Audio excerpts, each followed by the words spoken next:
Most of the time, when you sit to work on your DAW regarding any project, you will continuously face this issue of system overload. Now, that might be because of various factors, and one of those reasons might be because you do a lot of processes inside the same logic file. So, sometimes opening new logic projects for different processes will not only benefit the computer, but it will also give you a lot of room and flexibility to work on your song. I typically create a separate logic project for recording, a separate one for mixing, and a separate one for mastering. So I'm going to show you why I create separate projects like that and how I go about mixing, mastering, and recording. And I hope this video will give a lot of ideas, especially for beginners who would like to take up and work on Logic Pro. I'm Florina Jain, otherwise known as Flow of Music, and I put out a lot of production videos, especially with Logic Pro. If you like content like this, don't forget to hit the like and subscribe button. Let's get into the video.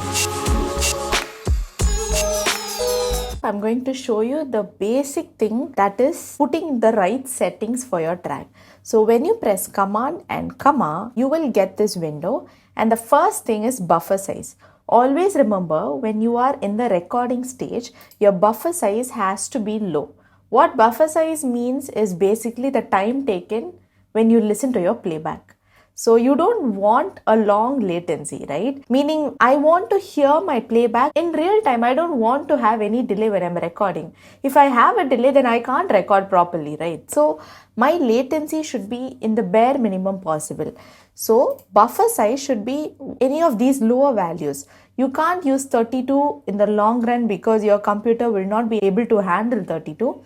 I usually use 64, but if there are too many tracks, I will use 128. Right now, let's shift that 128 for now. Regarding output and input devices, right now I'm doing something as a screen recording and for the video. So my output and input is different. So when you are doing, make sure your input and output is set to your interface, because your input will be your mic connected to the interface and your output most probably will be a headphones connected to your interface. But if it's something else like a headphones connected to your laptop, then you might have to choose external headphones that might pop up over here. So once you do those settings, go over to recording. In recording, you need to decide what kind of bit depth you need. There's 16-bit depth or 24-bit depth. Now this has implication on the quality, and these are some technical things that you need to know. 24-bit depth is what I always do. So if it is checked here, it means I am doing it in 24-bit depth. Unchecked means I'm doing it in 16-bit depth. So I do it in 24, and 24 works well for my laptop. So you can also do 24. The next thing, you go to File, come down to Project Settings, and then come to Audio, and then you have Sample Rate. So you have multiple sample rates. The sample rate that I always work with is 48 kilohertz. 48 kilohertz works well in any laptop, so you can also use 48 kilohertz. This also has implication on the quality. One thing you really need to know is that the settings that you keep on one project has to be carried out everywhere. You can't change the sample rate to 48 during recording and use a 44.1 kilohertz sample rate during mixing. You can't. You're going to compromise on the quality. So make sure you remember the settings that you keep and maintain that till you finish the project. Now, why do I have to have a separate project for recording? See, when I record, it mostly won't be just one vocal track. If it's vocals, there will be layers of vocals, okay? I don't want latency when I'm recording. And if I want to record on the Logic project where I did my composition part also, I'm going to have a lot of MIDI tracks, a lot of audio tracks, a lot of maybe processing that comes along with the VST that I open, so many things. And on top of that, you're going to tell Logic, okay, I need a track where I want the playback to be very fast. I don't want any latency. Logic has to process all those things as soon as it can to give you that information without any latency. Now, how can it do that when you literally have lots of things going on in the project? You can't. So that is the reason why you need to open a separate Logic project for recording, or at least that's what I do. And it has helped me a lot. You have a clean project where you can only focus on the vocal recording or any recording for that matter. This reason is valid for anything, whether it be recording or mixing or mastering. Now, specifically when you come to recording, this is how I record. I keep one of my tracks as a recording track. So you can even color code them. Right click, go to assign track color, and then let's put a bright color like pink or whatever. So this is going to be my recording project. Now what I'm going to do is add additional number of audio tracks. So let's say I add 10 tracks, hit create. These are the tracks I get. These are going to be the tracks where I drag down my audio after I finish recording. This is the record enable button. Now the moment I do this, the input is coming into my DAW. That is why you're able to see these green color lines. Now, if I want to listen to myself, then I need to click this I. I'm able to hear myself through the speaker because that's how I routed it. This is not the ideal scenario for you because if you record it like this, you're going to get this bleeding into your microphone also. This is just for the sake of this YouTube video. I'm going to record something, so I'm just going to click the letter R, and as I keep talking, all these information gets recorded. I'm also getting a little bit of feedback. You will not be getting that because you will be doing it in the right way. If I'm done recording, I'm going to stop it. I'm going to turn off this I for the time being, and I'm just going to drag it and put it down. Now let's say this is my lead vocal track. I'm going to double click and put it as my lead vocal track. If I want to record another layer on top of this, I go back again here, click the letter R and the letter I, and I'm going to click record. As I talk whatever, the other track is also parallelly coming.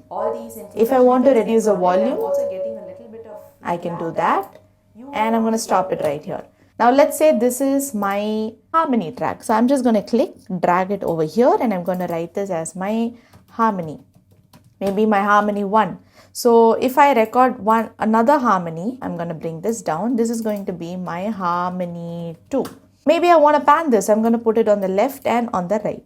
Now this is how I record. Everything will be recorded in just this one track. So always this will be turned on so that whenever I press the letter R, it doesn't record accidentally on another track. It always records over here. And as I keep recording, I keep dragging them down. So suppose I want to do a punch in. So maybe this was over here, and let's say this is the section that I recorded. Now I literally wanted this to come instead of this area. Okay. I just wanted to do a punch in. Then all I need to do is select the marquee tool over here. Now while pressing command, just highlight this region, click delete, and that goes away. Now you can bring it here. See how easy the recording process is and the editing process is. Just keep one track as a recording track and you can keep going on and on like this. You can keep changing, like I can fade whatever I want like this, or I can shorten it, increase it. Everything is up to you right now. This is how I record. And suppose you have a karaoke track also that you want to load. Like I can have one track which says music and drop your karaoke over here. So just drag and drop it over here. Adjust the volume accordingly. Only thing you need to note while recording is that you need to gain stage properly. Now if you don't know what gain staging means, I have a complete video on gain staging and it will be linked on the screen right now. So you can learn it from that video. This is how I work with recording projects. Now there is a bonus tip I want to leave with you. If you feel like even in this recording project, when you have a karaoke track, sometimes there is still a message that pops up and says, system overload. There is a trick to stop that. It might be because you may use, let's say, a reverb, and then the karaoke track, you're using some plugin over here and all those things. Suddenly you want to use a couple of plugins, and as a result, you're getting this.